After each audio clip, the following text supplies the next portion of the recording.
হে বন্ধুরা, কেমন আছো? Welcome back to the channel.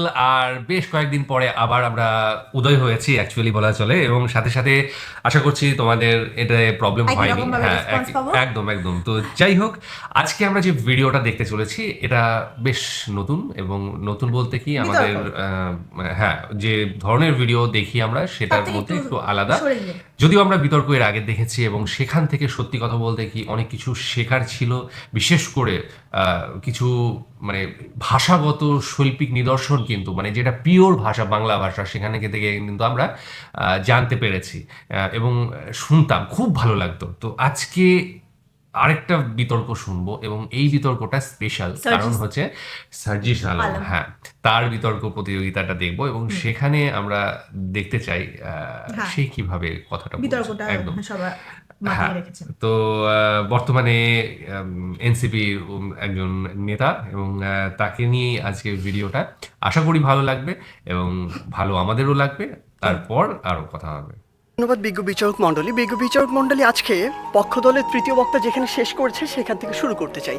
তিনি মাত্র বললেন যে ওয়ার্ল্ড র্যাঙ্কিংয়ে পাকিস্তানের 9টি বিশ্ববিদ্যালয় রয়েছে, কিন্তু সবচেয়ে দুঃখের কথা সেটি পাকিস্তানের মতো রাজনৈতিকভাবে এত বড় একটি অস্থিতিশীল দেশেরও যখন 9টি বিশ্ববিদ্যালয় 1000-এর মধ্যে র্যাঙ্কিংয়ে থাকে বিশ্বে, আমার বাংলাদেশের 3টিও থাকে না। আমার বাংলাদেশ এ কারণেই সফলতম হতে পারে না। তিনি আজকে বললেন আমরা নাকি আমাদের যে স্বপ্ন সেটিকে বিশ্বাস করি না। আমরা একটি দেশ নিয়ে যখন কথা বলবো তখন শুধু স্বপ্নের উপরে ভর করে থাকতে পারি না, ওই আবেগ দিয়ে চালিত হতে পারি না। যদি আমার স্বপ্নকে বিশ্বাস করেই আমি দক্ষিণ এশিয়ার মধ্যে সফলতম হতে পারতাম, তাহলে এত ছোট স্বপ্ন দেখতাম না, আমি পুরো পৃথিবীর মধ্যে সফলতম হওয়ার স্বপ্ন দেখতাম। কিন্তু স্বপ্ন এবং বাস্তবতার মধ্যে অনেক পার্থক্য রয়েছে। আজকে তাদের 3 বক্তা যে তথ্যগুলো দিয়ে গেলেন, তাদের তথ্য অনুযায়ী 1971 থেকে আজকে 2022 সালে এসে বাংলাদেশ প্রত্যেকটি ক্ষেত্রে উন্নত হয়েছে। হ্যাঁ, আমরা বিশ্বাস করি উন্নত হয়েছে, কিন্তু দক্ষিণ এশিয়ার অন্যান্য দেশ কিংবা পৃথিবীর অন্যান্য দেশ কি বসে রয়েছে?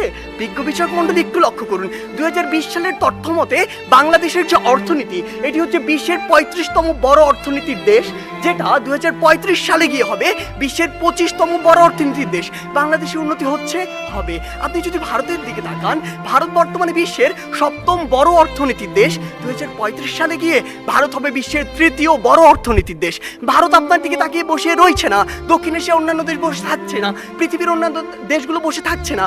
আমাদের কথা হচ্ছে, যখন আমরা দক্ষিণ এশিয়ার সফলতম হতে চাইবো, আমাদের সামনে যে একটি ব্যারিয়ার রয়েছে ভারত, সেটিকে আমাদের টপকে যেতে হবে। কেন আমরা যেতে পারবো না, কোথায় কোথায় সে বাধাগুলো রয়েছে, সেগুলো নিয়ে আজকে আমরা কথা বলবো। তারা আজকে বললেন আমরা আন্তর্জাতিক অনেক স্বীকৃতি পেয়েছি। হ্যাঁ, আমরা অসংখ্য স্বীকৃতি পেয়েছি, কিন্তু আপনি এটি কেন বলছেন না যে ট্রান্সপারেন্সি ইন্টারন্যাশনাল 2021 সালে বলেছে দক্ষিণ এশিয়ার সবচেয়ে দুর্নীতিগ্রস্ত দেশ বাংলাদেশ। তারা বলেছে অন্তত আফগানিস্তানের পিছনে বাংলাদেশ রয়েছে, নেপাল, ভুটান, এদের চেয়েও বাংলাদেশ বেশি দুর্নীতিগ্রস্ত দেশ। আপনি কেন এটি বলছেন না? বিগত 15 বছর ধরে আপনার দেশ থেকে যে পরিমাণ অর্থ পাচার হয়েছে, তা দিয়ে আপনার দেশে 2 বছরের বাজেট দেওয়া যেত। আমাদের সমস্যাগুলো এই জায়গায়। আপনি শিক্ষা নিয়ে কথা বলছেন, বাংলাদেশের শিক্ষা খাত যদি লক্ষ্য করুন, পৃথিবীর কোনো মধ্যম আয়ের দেশ, স্বল্পোন্নত দেশ কিংবা উন্নত দেশে জিডিপির মাত্র 2% শিক্ষা খাতে বরাদ্দ দেওয়া হয় না, বাংলাদেশে মাত্র 2% দেওয়া হয়। শুনে অবাক হবেন, এই 2%-এর অধিকাংশই চলে যায় আমাদের ওই শিক্ষক, কর্মকর্তা, কর্মচারীদের বেতন দিতে। আপনি যদি লক্ষ্য করুন যে আজকে কেন ভারত আপনার চেয়ে এগিয়ে থাকবে, আজকে এই পজিশন দাঁড়িয়ে পৃথিবীর যত মাল্টিন্যাশনাল কোম্পানি রয়েছে তাদের যদি একটি তালিকা করেন, সেরা 10টির অন্তত 9টিই পাবেন যেখানে ভারতের যারা রয়েছে তারা সিইও, কিন্তু বাংলাদেশের একটিও পাননি, আগামী 10 বছরও পাবেন না। এই ক্ষেত্রে গুরুত্বপূর্ণ কিছু কথা রয়েছে যেগুলো আপনারা উপেক্ষা করে যাচ্ছেন। আপনারা কিভাবে ভারতের সাথে তুলনা করেন? একটু আগে একটি হাস্যকর কথা বলে গিয়েছেন যে ভারতে নাকি 0.2 মিলিয়ন, অর্থাৎ মাত্র 2 লক্ষ মানুষ বিদ্যুতের সুবিধার কাছাকাছি যেতে পারেনি। আপনি একবার চিন্তা করেছেন ভারতের জনসংখ্যা কত? 130 কোটি জনসংখ্যার একটি দেশ, আর আপনি 17 কোটি জনসংখ্যা নিয়ে ভারতের সাথে তুলনা করছেন। আপনি যদি 17কে 130-এর সাথে তুলনা করে সেই অনুযায়ী গুণ করতেন, তাহলে দেখবেন ভারত আপনার চেয়ে অবশ্যই এগিয়ে রয়েছে। আপনি আজকে কথা বলছেন বাংলাদেশের বিভিন্ন খাত নিয়ে, কৃষি খাতের কথা বলছেন। বাংলাদেশের কৃষি খাতের জন্যই আমাদেরকে আরো ভুগতে হবে। বাংলাদেশের কৃষি খাতে আপনি এই জরিপে আর আপনার এই পরিসংখ্যানে যা দেখাচ্ছেন, কৃষকের কাছে যান সেটি দেখতে পাবেন না। কৃষক আজকে তার ধানে আগুন পর্যন্ত লাগিয়ে দেয়। এ হচ্ছে বাংলাদেশের অবস্থা। তাই বিজ্ঞ বিচারক মণ্ডলী, আমরা বিশ্বাস করি যে বাংলাদেশ দক্ষিণ এশিয়ার অবশ্যই সফল একটি রাষ্ট্র, তবে সফলতম হতে পারবে না। এর জন্য বাংলাদেশের আরো অনেক পথ পাড়ি দিতে হবে। ধন্যবাদ বিজ্ঞ বিচারক মণ্ডলী। সার্জিস আলমের এই বক্তব্য দেখে যেটা মনে হচ্ছে সেটা হলো যে এই ভিডিওটা কিন্তু জুলাই আওয়ামী লীগ বিপ্লবের আগে। একদম জুলাই বিপ্লবের আগে আওয়ামী লীগ ক্ষমতায় ছিল তার সেই সময়কার ঘটনা। কারণ হচ্ছে এই ধরনের বিতর্ক প্রতিযোগিতায় সার্জিস আলম এর পরে মানে জুলাই বিপ্লবের পরে অংশগ্রহণ করেনি বা কোনো মানে ইয়ে মধ্যে পড়েও না, ঠিক আছে। তো সেই জায়গা থেকে এই ভিডিওটার বক্তব্য শুনেও যেটুকু মনে হচ্ছে এবং আমরা 100% শিওর যে এই বক্তব্যটা ছিল জুলাই বিপ্লবের আগে তার ছাত্রাবস্থায় অথবা একদম ছাত্র অবস্থায়, কারণ এই ধরনের বিতর্ক প্রতিযোগিতাগুলো ওই সময়ই হয়।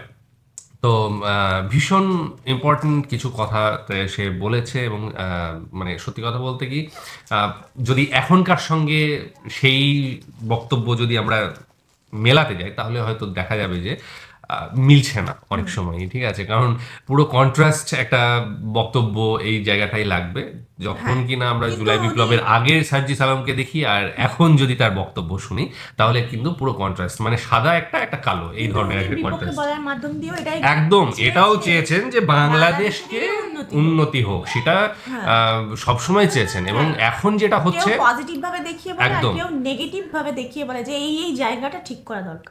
এইটাই আমি বলতে চাইছি যে মানে সার্জিস আলমের কন্ট্রাস্টটা এই জায়গায় যে তার মধ্যে যে বাংলাদেশের উন্নতি করতে হবে, বাংলাদেশকে কিভাবে এগিয়ে নিয়ে যেতে হবে সেটা নিয়ে কোনো দ্বিধাদ্বন্দ্ব নেই বা তার মধ্যে এটা রয়েছে, ঠিক আছে, আগাগোড়া রয়েছে। কিন্তু রাজনীতিতে আসার পরে বা পুরোপুরি যখন এনসিপি বা মানে জুলাইয়ের পরে আসলো তখন এবং এই যে যেটাকে দেখলাম তার মধ্যে মূল পার্থক্য যেটা সেটা হচ্ছে মানে ভারত বিরোধিতা এবং ভারত কে তুলনামূলক একটা আলোচনা। এখন যেটা হয় সার্জিস আলমকে দেখেছি বা অন্যান্য যারা রয়েছেন তা হাসনাত আবদুল্লাহ বা এদের মধ্যে কিছুদিন আগে পর্যন্ত বয়কট ইন্ডিয়া বা বয়কট মানে ভারতের প্রোডাক্ট যেগুলো আছে সাথে সাথে মানে অন্যান্য মন্তব্য দিয়ে সেটাকে অন্যভাবে পেশ করা, সেইটার সঙ্গে আজকের যে ভিডিওটা আমরা দেখলাম সেই ভিডিওটার বক্তব্য যেটা সেখানে কিন্তু ভারতকে বিদ্বেষ হিসেবে দেখানো হয়নি। সেখানে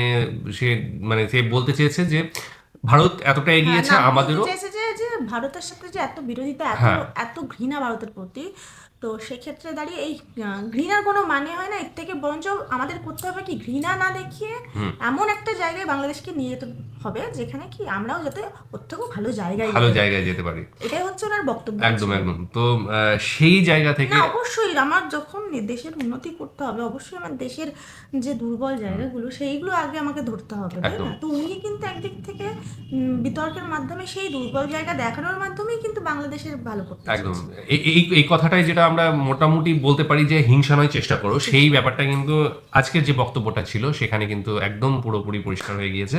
এবং তার মধ্যে যে ভালো করার যে প্রবণতা রয়েছে, মানে দেশের ভালো করা এবং দেশের মানুষের উন্নতি করা, দেশটাকে এগিয়ে নিয়ে যাওয়া, সেটা প্রতিটা পয়েন্টে পয়েন্টে কিন্তু দেখা গিয়েছে। সেটা শিক্ষা দিয়ে হোক, সেটা ওই যে সিইও বা পড়াশোনা, এই সমস্ত দিক দিয়ে, কৃষি, এই সমস্ত দিক দিয়ে কিন্তু বুঝিয়ে দিয়েছেন। তো এই ছিল আজকের ভিডিও এবং এই যে কন্ট্রাস্টটা দেখলাম সেটা নিয়ে কিন্তু আলাদাভাবে আমরা আলাদা আলোচনাও করতে পারি। পরবর্তী কোনো ভিডিও থাকলে আমরা সেগুলো নিয়ে আসব। আজকের ভিডিওটা ভীষণ ভালো লাগলো, গুরুত্বপূর্ণ একটা ভিডিও ছিল এবং তার ব্যক্তি হিসেবে মানে তার দেশের প্রতি যে কর্তব্য বা মূল্যবোধ বা যেটাই হোক, ঠিক আছে, দায়িত্ববোধ, সেটা কিন্তু আজকের ভিডিওতে পুরোপুরি পরিষ্কার। এবং তার মধ্যে যে অন্য কিছু থাক না থাক, সেটা হচ্ছে যে দেশের জন্য রয়েছে, দেশপ্রেম রয়েছে, সেটা কিন্তু বোঝা গিয়েছে। এর জন্য যদি একবার ভালো হতে হয় একবার খারাপ হতে হয় সেটা কোনো ব্যাপার না, ঠিক আছে, সেটা সে করতেই পারে, কিন্তু মূল লক্ষ্য যেটা সেটা ঠিক রয়েছে। অবিচল থেকেছে। হ্যাঁ, তো যাই হোক আজকের মতো এখানেই শেষ করছি। আগামী দিন আবার আসছি অন্য কিছু নিয়ে, ততক্ষণের জন্য Stay স্টে tuned. টাটা।